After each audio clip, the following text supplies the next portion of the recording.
নামাজ পড়তাম পারি, তাহলে দুনিয়ার জীবনে আমরা যে 70-80 বছর বাঁচলাম, এই জীবনটা যেন আমার সার্থকতার সাথে আমি উপভোগ করলাম, আর না হয় আমার জীবনে আর পশু পাখির জীবনে সমান হয়ে গেল।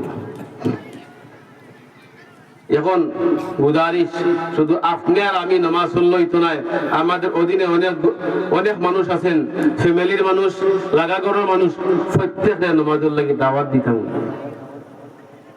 ভালো কাজের লাগি দাওয়াত দিতাম হইব। সামনে রোজা মাস, আর অনেকে কইব আমি আল্লাহ ডরাইছি না, মানুষ ডরাইয়া কিতা করতাম, আরে নাদান, আল্লাহরে তো ডরাইলে না, ঠিক আল্লাহ আর তুমি জানতে হয়, তুমি যে রোজা নাই।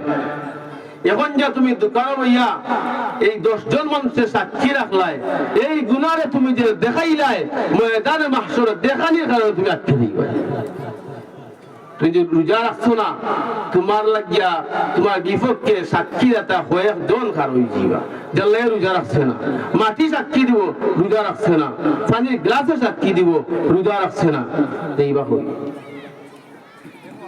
মরা তোলা। এই জন্য রোজা সবার লাগিয়া রাখা ফরজ।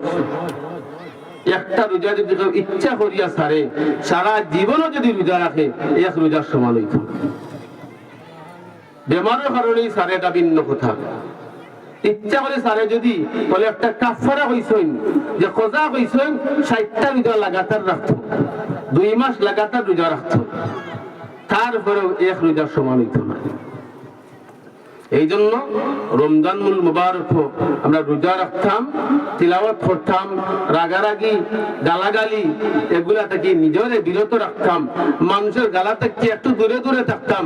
3 জন বইলেও যোগা শুরু হয়ে যায় রমজান। এই জন্য রমজানের রোজা, বিভিন্ন ইবাদত আমরা সুন্দর করতাম, আল্লাহর বিধান আর নবীর তরিকা মতো যদি আমার আমলটা আমি সাজাইতে পারি, আমার জীবন আল্লাহ তাআলা অটোমেটিক সাজাইয়া সুন্দর করিয়া আমার খবর নিবা।